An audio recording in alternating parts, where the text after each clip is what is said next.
All right, team. Welcome back to Plastic Surgery Untold. I'm Dr. Johnny Franco, also known as Austin Plastic Surgery. I have the honor or privilege of being joined by our celebrity guests, one Gilberto Sainz, PA extraordinaire, Thank you, Dr. Franco. the anchor, Celebrity Anesthesia, Thank and you, then we thank you. have an incredible guest today that we'll get to in just a minute, who's going to talk about a new book that he just released, which is absolutely phenomenal, and you're actually going to be able to you're going to want and be able to get, I think, but we'll ask him in just a minute. But before we jump into this, Celebrity, what's going on in your life? Oh man, where to start? Well, because we're all here based in Austin, we got to live through the first ice age that I've lived through in my lifetime. Dr. Buford, who's joining us, he is in Denver, so he gets he gets some ice and some snow every now and then. He was up probably there. laughing at how we handled the I'm snow sure. apocalypse. And the city of Austin, the state of Texas, definitely whiffed, and it was not a good week for us here in town. We were out of power personally for a full week and without water for a full week, but luckily we were able to survive. Had a couple friends that were awesome throughout the entire thing. We went and stayed with them. It was my buddy and his wife, their newborn baby, his brother, my wife, and all of us were sleeping in like a 2-bedroom apartment, and it's all they had was or they had luckily electricity but no water, so it was touch and go there for a little while, but we Man. survived. It's like you were camping, but not the fun kind. Exactly. Gilberto, Austin's most beautiful man. What's going on with you? And for those of you that are only listening on the podcast, you can also check us out on YouTube and check out Austin's most beautiful man, who looks rather damper today. Oh, Very thank you. snazzy. Thank Good you. sir. Thank you. What's Appreciate going it. on? What's going on in your life? Well, just like Travis, we had some interesting times last week. I actually had some refugees myself because I had power for a majority of the week. I did lose power for a couple of days and hot water, but we never lost running water. But my parents came and stayed with me for a whole week, which was interesting. I haven't lived with them for that long.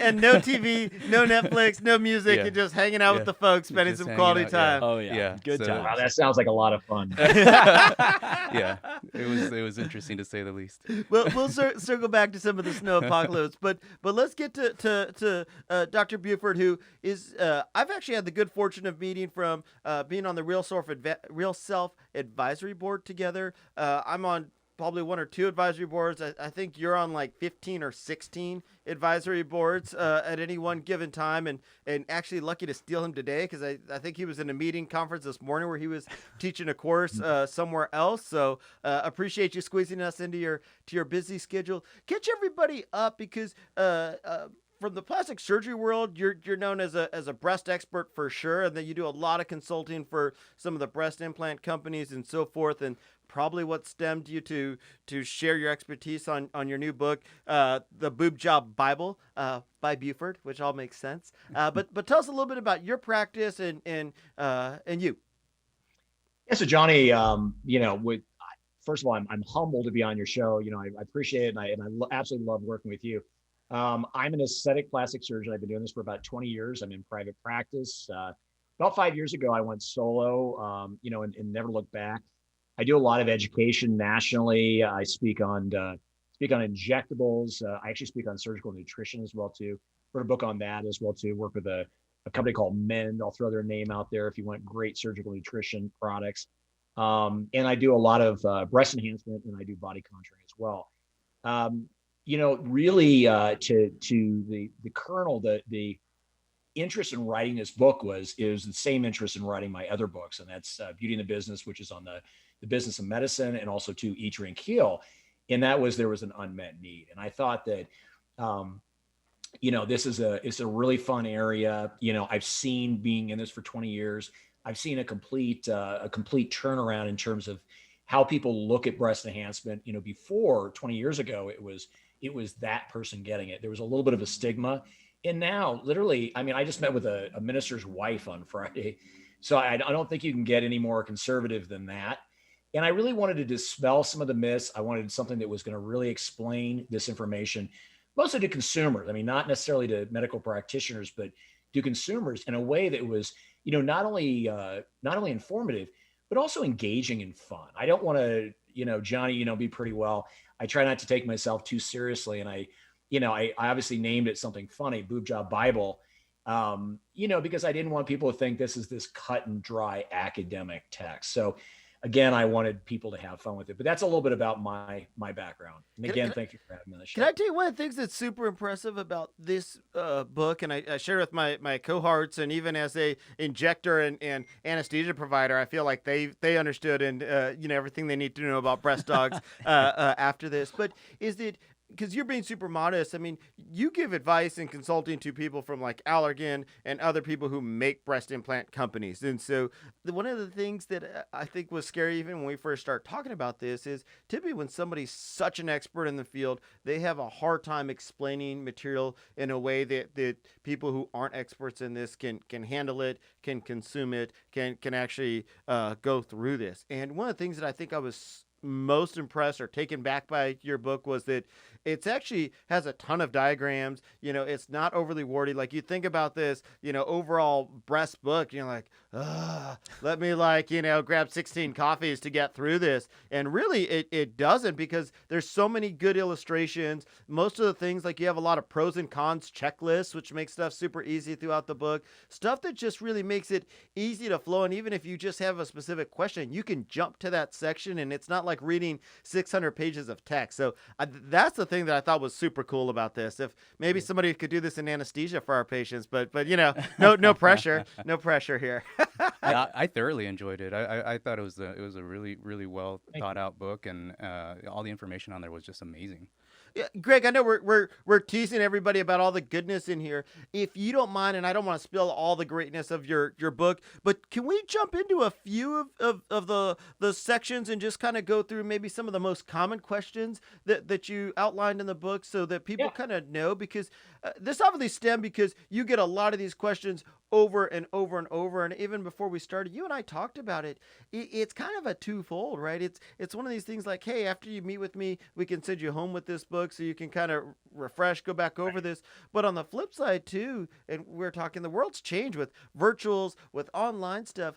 I think Instagram and social media has changed this for our practices. The better educated patients are coming into the consultation office, the better our time together is, because then they may, hey, I understand, all these things, the implant, the incision stuff. The question I had was, this recovery portion. And so then they can really be focused on their question. Or they're like, hey, I'm really torn between, doing it at the areola or doing it at the fold. Here's some of the things you outlined. In my specific case, this is what I'm worried about. And I feel like they can vocal those concerns in a way that you can really address them. Have you found that or seen that?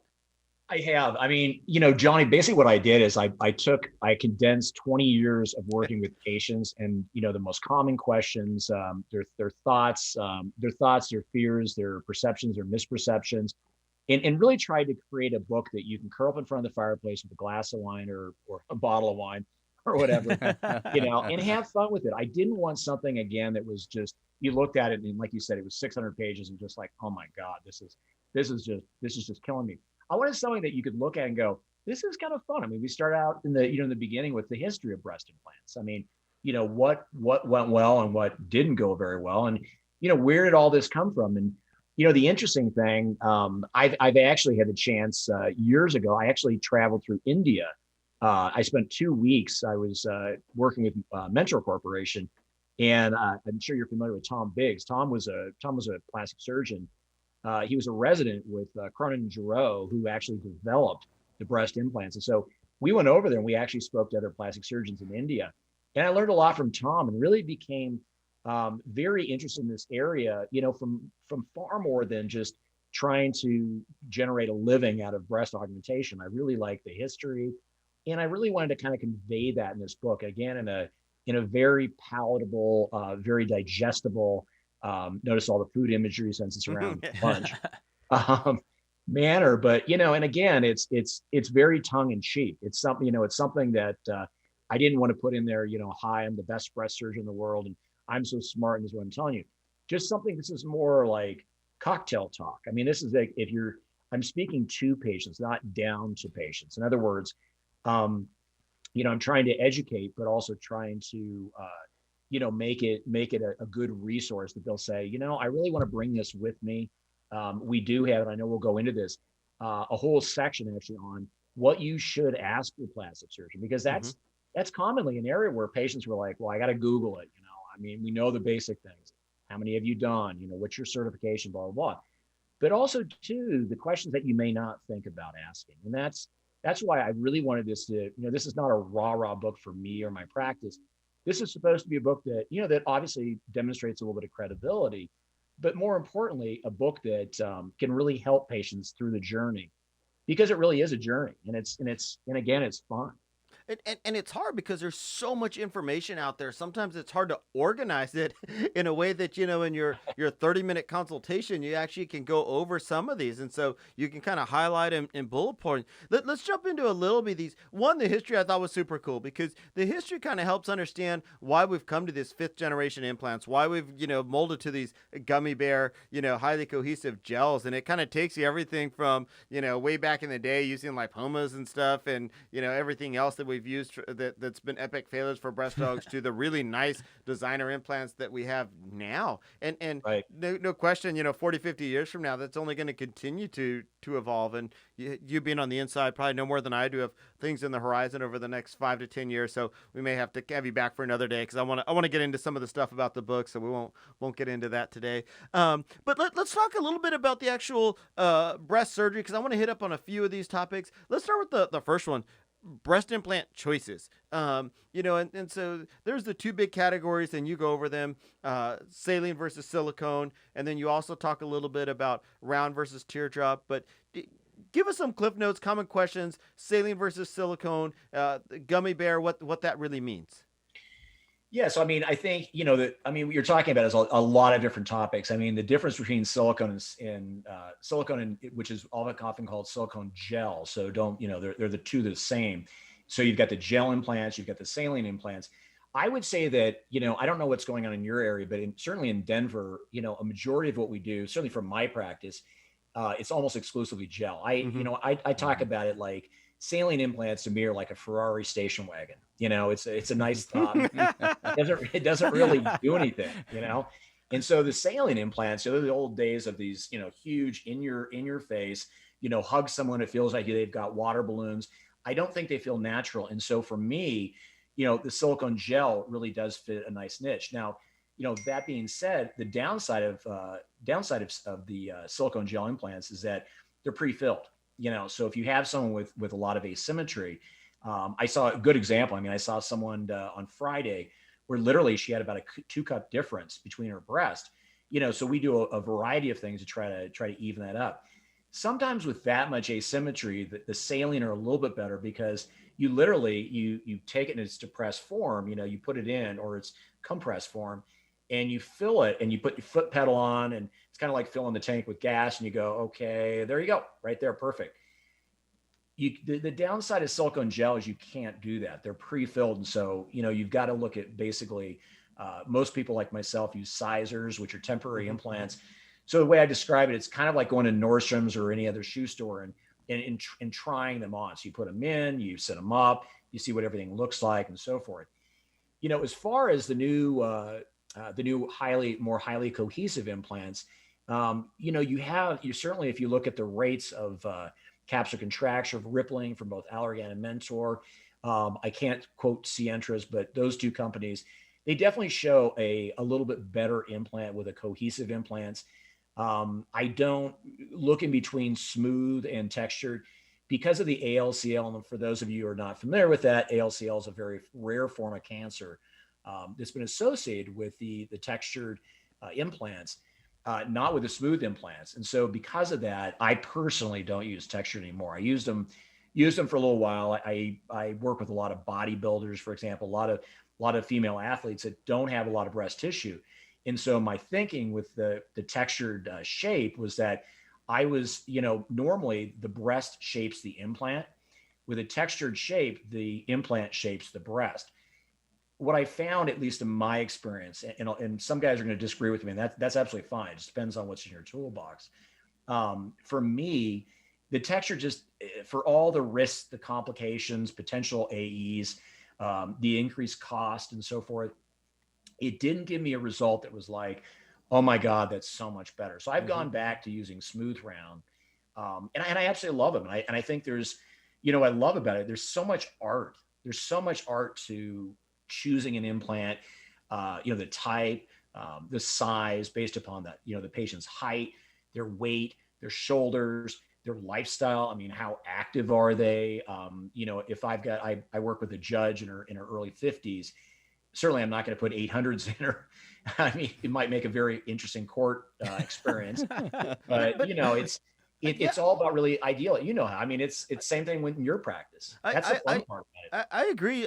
It's extraordinarily rare that I use saline implants in my practice as well. I think again, I'm like you. I've gone away from the textured implants. I think there's still some, as most people know, one brand of textured implants got recalled, got taken off the market. Mm-hmm. I think it's still a little up in the air what's going to happen long term with the other two companies. I tell people if you were my wife, my daughter, I would stay away from them until the water's a little less muddy, and you get such a good result with the new gels. Some of the old, like, artificially overly round, super hard, super fake, that was one of the reasons that you came up with these teardrops, doesn't happen as much with the new gels, and that was more of a saline thing. And so some of those have just gone away, with the new gel implants. And there was actually one study that I saw, and you're probably more familiar with it than I am, where they actually took people that had shaped and round, and then had plastic surgeons judge which one they had. Right. And people were only right 50% of the time. Right. So they were basically guessing. It was like this. It was flipping a coin, which, and again, unless you're doing 800s or something really out there, which, if somebody's putting an 800cc implant, they're going for a certain look anyway. Sure. Right. And so that's probably not a textured implant, a shaped implant to begin with. So I agree with you. And especially revisions, you get a textured, a shaped implant, you can get some rotation. If that pocket's not perfect, set yourself up for issues. So my practice is pretty much exclusively smooth round gel implants, an occasional saline, but typically just because a patient wants it for a certain reason. I thought Dr. Buford touched on something that was pretty cool, and I'm lucky enough to get to see it in the operating room and see you guys actually operate on a daily basis. But I don't think that patients actually realize the keen eye that plastic surgeons have developed over their years of training and doing breast implants, with how they can see a person's frame, their shape, everything that Dr. Buford just talked about, their level of activity and all that stuff, and choose the right implant with the right profile, projection, all that stuff that just looks perfect in that patient. It's unbelievable, because you start with kind of a blank canvas, and that's that patient's, native breast tissue. You put in, 450 high profile. It's like, oh my gosh, like that fits her body perfectly. It is really, really cool to see.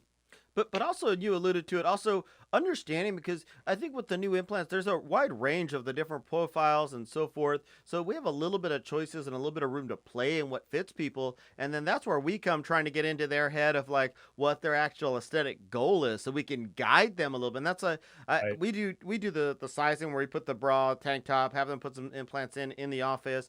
I always still like for them to bring wish pictures, because the terms like, and you get natural, subtle, round, full, infamous C, full C, I mean. So Johnny, I'll have a patient that says, I want to be really natural, and then they'll bring in a porn star that they're like this, and I'm like, yeah, in what universe is that? I agree with you. I love that.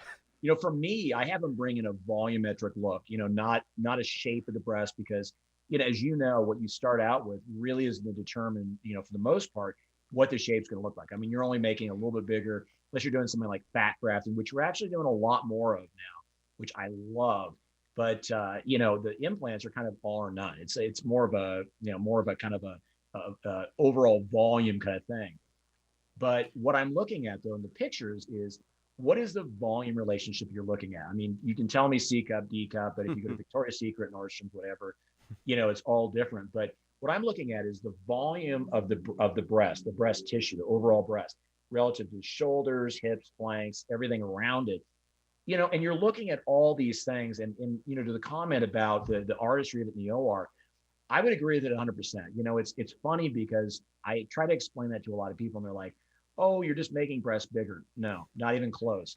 If it's done well, it is very artistic. And I don't mean that in an arrogant manner, but I mean, it's an art. It's just like someone that is really good at noses or really good at facelifts, or like yourself, do really good at BBLs and so forth. Think about a BBL. I mean, is a BBL just making a bigger butt?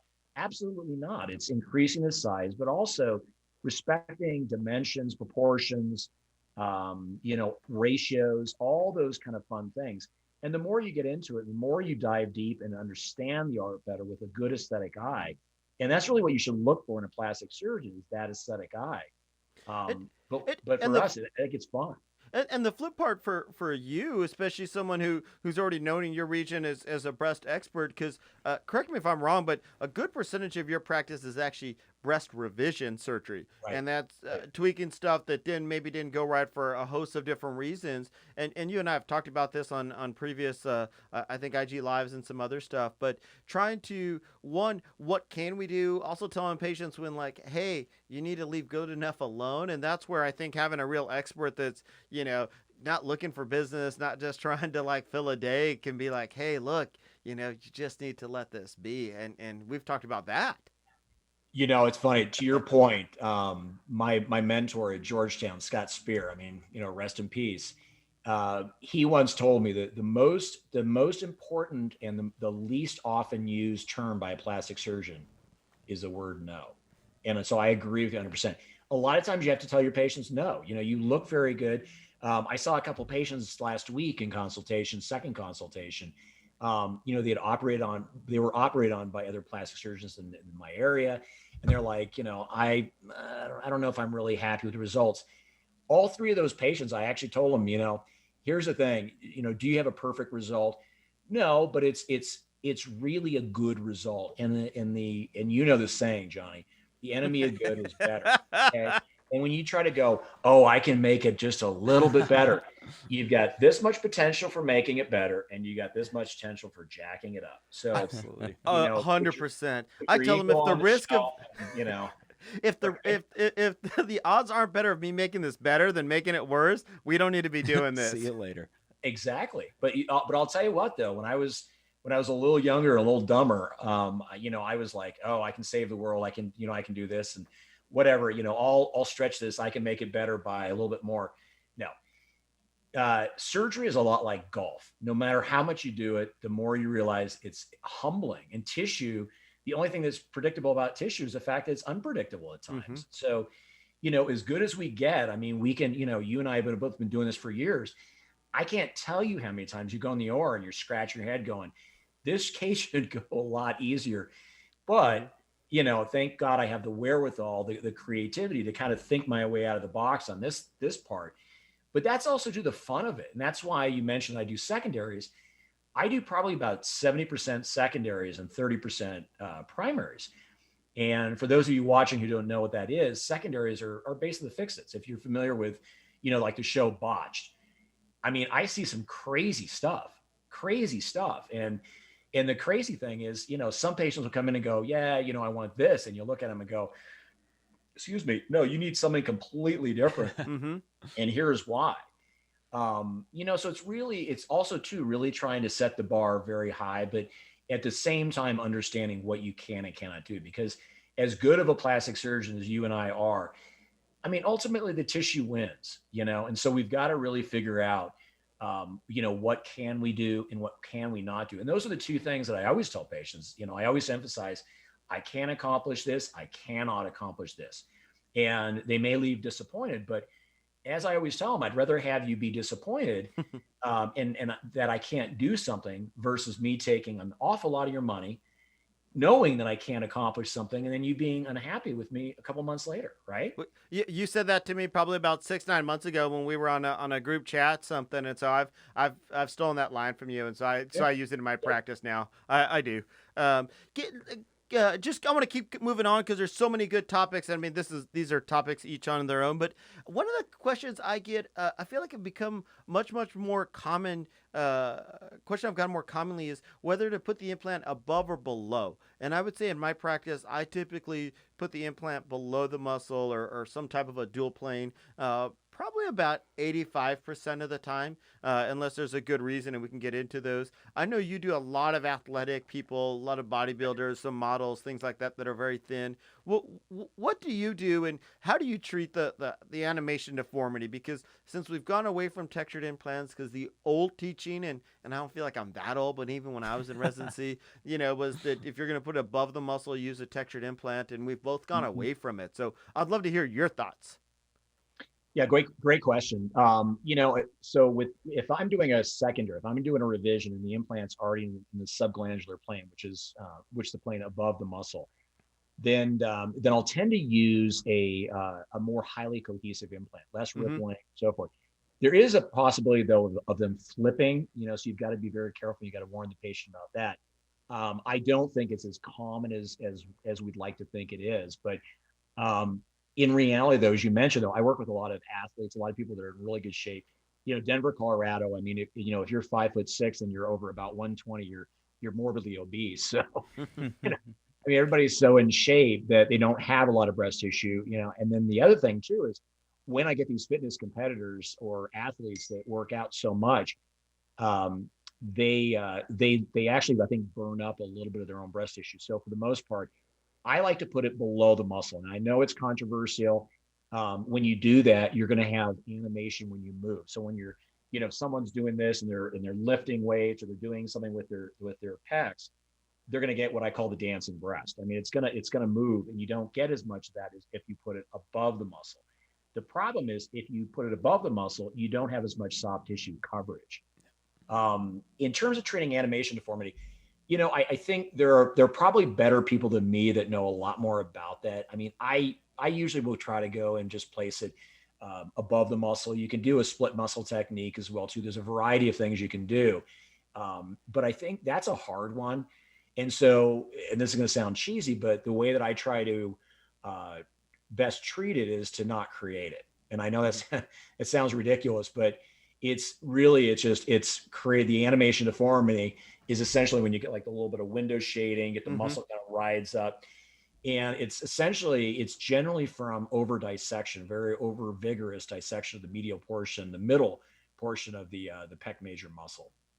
I don't you think, and some of these patients I haven't followed out long enough to really make a bold statement about this, but I've seen with the new fifth generation gummy bear cohesive gels, I just haven't seen the capsular contracture rates because I've switched some of the people who've Right. come either some that I've unfortunately created, some that I've treated from other people that have had animation. I've taken the implant out, sewn that muscle back down, which I think is super important. I think sometimes just switching them over, if people don't lock that muscle back down, they'll see a reoccurrence because it'll still pull and that muscle will be a dancing implant. Right. But locking that down and then doing it, and with the new gels, especially if you do one of the more cohesive, I haven't had too many problems with rippling or capsular contracture, which has actually been pretty great. And it sounds like you've had a little bit of similar experience with some of those implants. Totally agree. With the more highly cohesive, and even so, I use the Allergan line, and there's basically three of them in the Allergan line. They're all in the trails. One is called responsive. That's the softest, least highly cohesive. The middle portion is a soft touch, and then the most highly cohesive is what is called cohesive.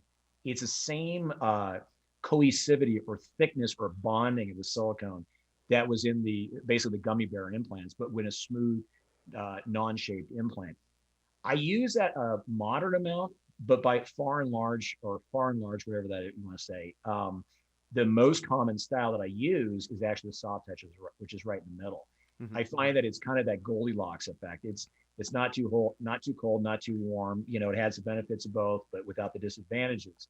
And price point for patients, it's a nice one. But if I'm going above the muscle, and especially in someone that doesn't have a lot of breast tissue, and it's and usually when I'm going above, again, it's a revision that's already been above.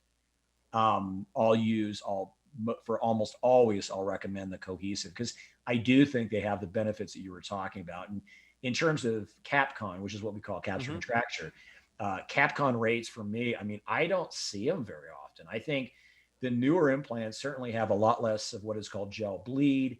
The interaction with the tissue, I think, is a lot better. So you really don't get that. Plus, I think as well too is, nowadays we're so much more fastidious with respect to, not using talc or powdered gloves. We really clean the pockets. There's not any blood remaining, because blood's an irritant and can cause capsular contracture. We're It's some of the very and some of this is the stuff you and I have talked about in the past of you get what you pay for, right? So sometimes you pay a little extra, but you're not trying to rush and do a breast dog in 16 minutes just to prove that you can. You're going to hit up every blood vessel before it hits you. You're not going to leave that operating room until that pocket is perfectly dry. Like you said earlier, you're going to put the sizer in as many times as you need until you're super happy that this is absolutely perfect, And I always tell patients, if I sit you up the first time and things are perfect, we're not going to mess around. We'll keep moving. But if I got to sit you up 3 or 4 times to get it perfect, then it is what it is, And so I think those are golden nuggets. Stuff like, and I'd be interested if you're a believer, but we Keller funnel everybody. We change gloves before every emplacement of the implant. We do the antibiotic solution, betadine. I even do the phase 1 as well, the hypochloric acid as well for every breast dogs. But, I don't think people realize there's 7 or 18 different steps along this that we do. I re-prep the skin before I put the implant in, even with the Keller funnel, but people like you and I are just a little OCD crazy about it because we want people to enjoy these implants for years to come. Well, and also too, so I have all these statements that I was telling patients. So, my statement number 985 is you're only as good as your last result. You're like a restaurant. If that cup of soup ain't good, no one's coming back. That's the thing, is that you're only as good as your last result. And you and I are at the point right now where, certainly we use, social media and all that kind of stuff. But for the most part, though, a lot of it's word of mouth. They see you on social media, but their friends or family, what have you. I have moms bringing in their daughters now saying, yeah, you did my surgery. I'm going to date myself now. I've been 20 years ago, and they're bringing their young daughter in who's 21, and they're like, you did a great job for me. I want you to do the same kind of result or achieve that for my daughter. So it really, really is important to be fastidious. And so, I think one thing to emphasize, to anybody listening to this or watching this, you do get what you pay for. John, you nailed it on the head.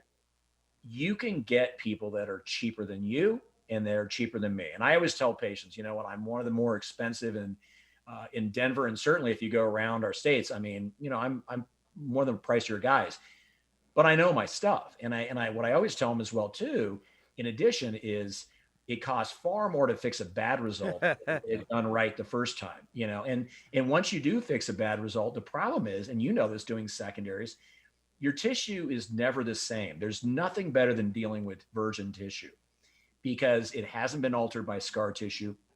Once you alter it, once you create the pocket, even those of us who do a lot of secondary, we're only so good. There's only so much that you can overcome that's been done to the pocket, been done to the breast by another surgeon prior to you.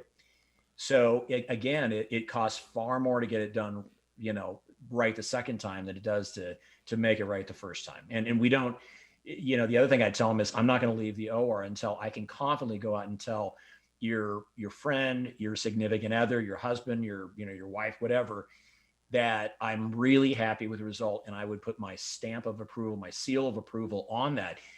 Otherwise, you're just a drive-through.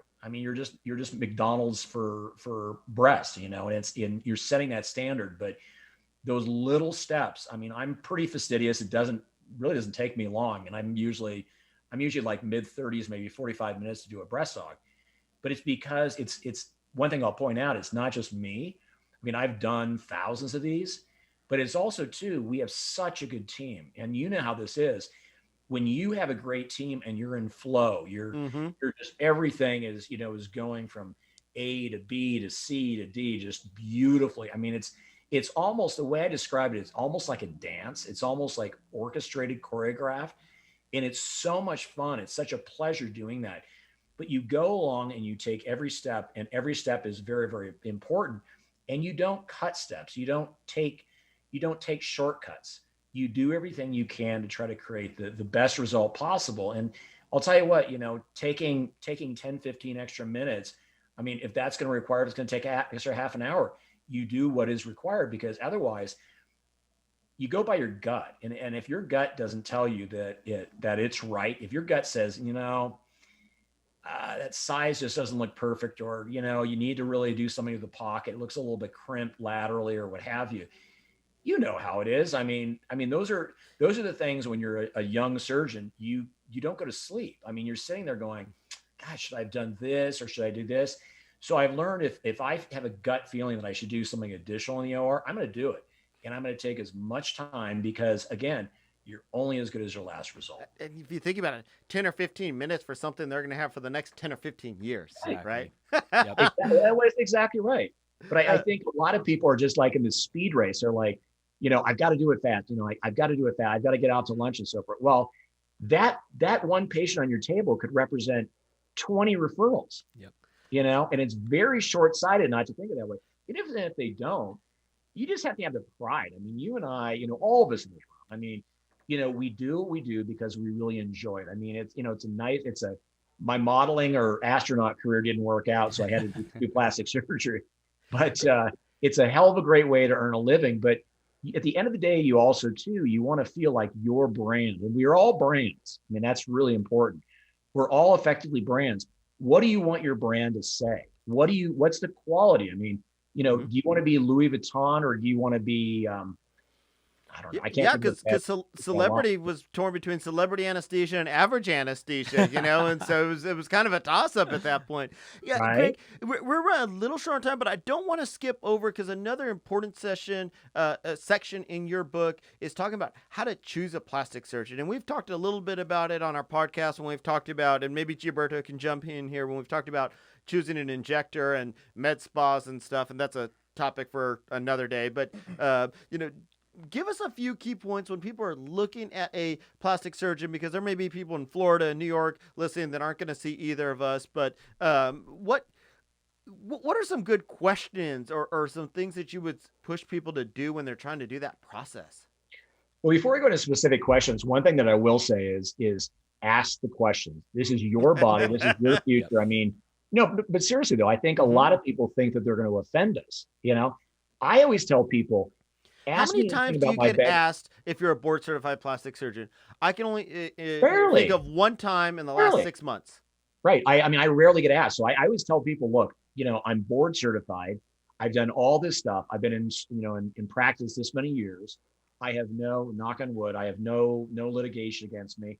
I've got a full medical license, and I'm a plastic surgeon. I'm not an OBGYN that took a weekend course down in whatever, and suddenly now thinks he's qualified. I mean, this is what I do, and I think that's really, really important. So have the questions prepared. And this is why there's actually a whole area in the book, as you mentioned, that talk about the questions, because I think a lot of patients think they're going to offend us. Don't worry about that. I mean, don't ask it in a snide way, but just say, hey, tell me a little bit about your background training. What was your hardest case? What was, what is your background? How many of these do you do very often? What are, just a lot of different things. Do you have hospital privileges? If I had a problem, right. what do you guys do? Who does your anesthesia? Are you stuck with celebrity anesthesia? Or is there another option? Right. Yeah, we don't have celebrity anesthesia. We have amazing anesthesia. But, there was. You can't. I mean, there's a lot of things that go. There's a lot of moving parts that go into creating a great result. It's not just. We're not just a bunch of dumb monkeys making an incision and stuffing an implant in. I mean, you can do that. You can go to people that are going to do that. But, if you pay for a monkey to put your implants in, it's going to look like a monkey put your implants in. So, and you're stuck with that look. So, again. I love your point about asking questions, and it doesn't bother me if people put, notes in their phone, if they bring a little notebook. Totally. And I encourage people to do that, because then you're organized about it. Because the problem is you get nervous. There's lots of stuff going on. You get excited about trying on implants. You walk out the door, and then you forget all the questions you're going to ask. And this way, and it's funny because most of the time when people come in questions, sort of like you, there's the most commons. We try to hit up most of them. And so most of the time we'll answer 7 or 8 of their 10 questions Right. already, but it's nice if they have something specific. And sometimes people have, hey, here's a specific task I have to do at my job. How much does that change? How much time? It could be anything. I think super reasonable to ask ask your physician, if there was a problem, where would I be admitted? Who would take care of me? Who would I call? Right. Those are reasonable. If you can't get an answer from those questions, then, I think that's concerning. Yeah. I Well, I thought it think was. also- Oh, go ahead. Go ahead. I was just gonna say, I thought it was pretty interesting where in the book you mention how like younger surgeons just coming out of residency, should get asked how long have you been performing these procedures, and how you mentioned, you don't get offended, or you shouldn't get offended with these questions, because there are a lot of people that are just coming out of residency and just getting started, and I think that's Right. important. Well, let me answer that question too. And what I hope the way that I answered it is not that don't ever take that, someone that is young and is not as seasoned is not good. I mean, hey, we were all there once as well too. I can also tell you though that with maturity comes just that. I mean, you get, my decision making ability now is much better than it was 10, 15 years ago. I've been burned by bad decisions, so I've kind of learned through my mistakes, so to speak. But ask a physician on that. One thing that some of the younger physicians may have is they may have newer techniques. I mean, so it's not that they're bad. I mean, it's not bad at all. But what I would say is more importantly than that is make sure they're actually a plastic surgeon. I mean, there's for all you guys listening, there are dentists out there doing this. It is scary, and they'll say, well, I went to the XYZ Academy and I looked over someone's shoulder for 6 months. Well, big deal. I mean, I go to my attorney's office, and that doesn't mean by osmosis now I'm suddenly preparing wills. I mean, it's stupid. Or I watch LA Law, and now I'm a lawyer. So ask those questions, and don't feel like you're going to offend your physician at all. One of the things that I thought you mentioned it to me way back when, that I like when I typically reference people, because sometimes it's hard for physicians to give you a number to know. If you go on their website and they have 6 or 8 pages of before and after pictures, I think that's a pretty good representative of two things. One, you get a feel for their style. We all have a little bit different style. Right. And I bet if somebody looked at your website, Beauty by Buford versus my website, Austin Plastic Surgeon, they would see a little bit different feel to it, and totally something's going to resonate with you or not. And I think that's important. That's also too, if there's 0 before and after pictures, you really need to ask the question of why. And there's certain things that we don't do a lot of. I remember having someone about 6 or 8 months ago who had a old-fashioned open gallbladder cochlear incision, had a midline incision, had an Appy scar, and then was asking me if I'd done a lot of patients with those type of scars. And I looked at her and I was like, no, I don't. One, I'm not old enough where they were still doing open gallbladders. Hey, be careful. I used to do those. But I mean, and there's things that are reasonable. Unless you're at some type of trauma hospital or something, that person's probably not doing a lot of aesthetic surgeries. Most times now with the minimally invasive, you're not going to see a lot of these. And a lot of times it comes from outside the country where minimally invasive maybe isn't quite as popular as it is here. So I think some of it's with a grain of salt. But people like you and me, I think, don't have any problem saying, no, I don't. No, I don't do a lot of those. Hey, so can I circle back to something you'd said? You're talking about kind of how patients can meet you and all this kind of stuff. One thing that I do and you do is well too, and a lot of people in our field are doing more and more of this, are things like this. I mean, social media. And what's neat about it, I think, for the patients, they can get an idea of who we are before they even come in. We familiarize them with ourselves, how we speak. I mean, you can see I'm a little snarky once in a while. That's just my personality. And some patients may like that. Some people may say, Dr. Buford's not the right person for me. I mean, I think you've got a great persona, Johnny. I mean, it's, this, who you are. And I know you as both a professional and a friend. What you see right there, you guys, anybody listening, that's Johnny Franco. I mean, that's no BS. It's not this, hello, I'm Dr. Johnny Franco, blah, blah, blah. What you see is what you get. And I think the people that really kind of open themselves up and are real, I think patients appreciate that. I mean, patients don't want to be spoken to like, well, ma'am, blah, blah, blah, blah, blah, blah, blah. They want to feel like they've got that connection. Now, sometimes they feel like they have a little too much of a connection and it becomes a little bit too familiar where they, I've had patients call me Greg and so forth. And I'm like, it's actually Dr. Buford. I mean, once you're my long-term patient, you can do that. But, there has to be that professional relationship. But I do think what's interesting about writing these books, I mean, one of the reasons I did that is to also give people a peek behind the scenes, Mm-hmm. to give them an idea of who I am, how I approach breast enhancement. I wanted to demystify it and do it in a way that kind of unfolds my personality. I love that. I mean, I think that was part of the idea and the core the core reasoning behind this podcast was to give patients a peek behind the scenes. I mean, that's basically what this is in a nutshell. Breaking down procedures, breaking down patient, surgeon, provider interactions, aesthetics, everything. I mean, I think that knowledge and being able to disseminate that is huge in this field. And you're super active on social media as well, and you've set it up, your branding completely incredible, because your Instagram is also Beauty by Buford. Mm-hmm. Which makes it super easy for anyone who wants to get more information in terms of your website, Beauty by Buford, your Instagram, Beauty by Buford. What other nuggets would you like to leave us with before we do a little behind the bovie here? I would say that, for anyone, first of all, reach out to us, if you'd like to review the book, if you'd like to order the book, we actually launched this week. It was actually launched on Wednesday. Again, for all the reasons that have just been discussed during the show, I say we, because it's not just me. I mean, this is a group effort. I didn't just write this book myself. I had a lot of help on it in terms of graphics and so forth, but this is a labor of love. All the books that I've written I wrote them because I thought that there wasn't a great source, a resource for consumers to read and for medical professionals to read. And so, I release this not just as, well, I hope I get rich, selling this book, which I guarantee you, being an author of several books, I'm still working. So I'm not retired yet. So it ain't a get rich quick scheme, but it's more, I'd say what it is, it's more of a branding process so that patients, again, can, before they come in, can say, well, this is kind of how Dr. Buford looks at it. I like this. This is tongue in cheek. This fits in with my personality. Now, if I have, someone that's uber serious, that just wants a serious approach, they're going to look at this book and go, well, this is not very authoritative because they don't include any scientific studies or blah, blah, blah, blah. Well, good. I mean, that's not what I wrote it for. So yeah, it was an awful lot of fun.